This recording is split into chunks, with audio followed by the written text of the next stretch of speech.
series. Thank you, Freak. And guys, that was a pretty dominating victory early from Evil Geniuses. It just took them a little while to close out. As far as EG, we think back to last promotion tournament. They weren't looking too good coming in. Then they 3-0'd. Something similar going to happen here? Yeah, I think they're actually going to 3-0 this time too, because just from watching that game, it just kind of makes me believe as well is that Cloud9 Tempest, they're kind of just a solo queue team. They're not really like a team. Like that's what I would say it. I mean, as harsh as it is to say, EG just has like they have the better ideas. They know how to make the plays. They know how to rotate, get vision control, all that jazz that you're supposed to do as a team. But it just seems like Cloud9 Tempest is playing way too passive, and they're just kind of waiting until something like all the plays that they made were desperate plays. Alframu, do you have any differing thoughts? I agree with Link that Cloud9 Tempest is really, they just aren't taking initiative in their play, and they aren't taking the opportunities that EG presents with their positioning mistakes or errors that they make, and they're just waiting for them to run them over. Yeah, and in this game, Link, you were mentioning how the Jax versus Aurelia matchup swings so heavily on whoever gets the first kill, and we actually have a clip of the first kill. It was a double kill in the top lane, and after this, Inox was never the same. Yep. Just decided to destroy the game. If we can pull this clip up, I want you guys to talk to me about how this happened, because both junglers were in the position to gank top lane. So Snoopy wants to gank top because the wave is piling, and it's really good to try to deny the wave. So Snoopy kind of takes this weird path and face checks into Kez and Yazuki. So right now they should win the 2v2 like Cloud9 Tempest, but Kez flashes forward into a Jax stun and gets insta-killed, and then Snoopy lives because he's Pantheon blocked.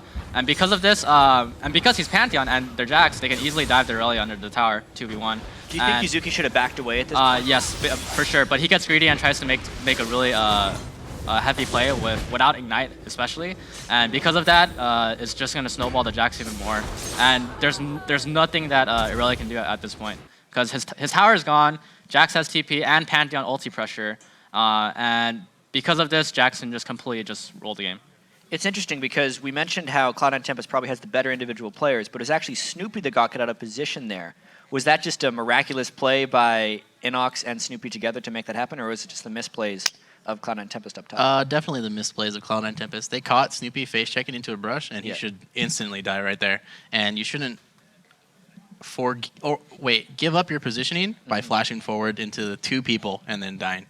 Yeah, definitely an unfortunate thing. And we were kind of talking about whether or not EG knows what to do with leads or not, because they did get a nice 5 kills in the blue buff jungle, and this was a nice play by Evil Geniuses. We can pull this one up as well. And after, Link, I kind of want you to both talk me through this. Why this went so one-sided for Evil Geniuses? Jax is already snowballed ahead from top lane, so C9 is finally doing a desperate play right here where they're like, okay, we have to do something, guys. So I'll take Valks into Ori Ball right here, and Pobelter gets a good ulti on both of their carries, and then EG just really cleans up while Aurelia is trying to kill their backline. You can really see the power of Jax right here. He just kind of, he just stuns everyone with Pantheon, and they just kind of kill whoever's in front of them. Yeah, 8-0-9 is what Inox ended this game for on Jax. Is this going to be too much for Cloud9 Tempest to come back on, or do they still have a nice pull in this series? Because if they are the stronger individual team, they surely wouldn't make the 2v2 mistakes again. Once they're behind, it was very hard for them to come back strategically in this game. So I think it's going to come down to drafting. But I believe that since EG is on purple side, they're kind of at a disadvantage. And Cloud9 Tempest really has to make sure that they get a really big advantage with their blue side first pick. And they can definitely do it just by watching the picks and the drafting from this game. Like EG led up Soraka, so it shows that they don't care about it. So maybe Cloud9 can take them by surprise by banning Jax on blue side and then maybe first picking Soraka or something like that. So both teams also don't play Lee Sin, which is a really good jungler. So it's kind of interesting to see how what will happen.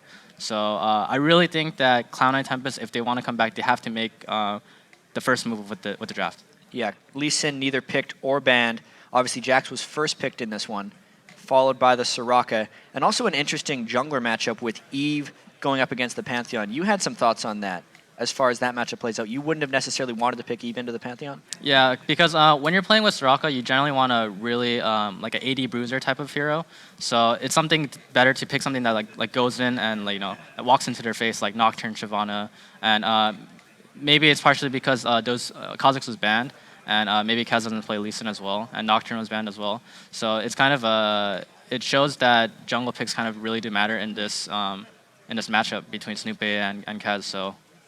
Yeah, and also moving towards the bottom lane, we were noticing how there was 388 CS on the Corki versus 248 on Pete's Lucian. Is that going to be a problem as the series progresses, Afro? I think Tempest should really force 2v2s instead of 2v1ing, since they're really kind of lackluster at their team play. And I think their individual skill is much higher than EG's, and if they can actually force the standard play, then they might be able to come out with the series. Yeah, so Tempest was on red side this game. They're going to be on blue next game. What do they have to do to force the 2v2 on blue side? On blue side, normally most teams go bottom, but I think EG really wants to just 2v1, so maybe if they anticipate them doing the 2v1 top and just go top instead. All right, so a little bit of guesswork, but they might be able to do it here. Thank you guys very much. But we got to flash away. We're just getting warmed up. When we return, it's game 2 for a spot in the LCS between Cloud9 Tempest and Evil Geniuses. Keep the browser where it's at.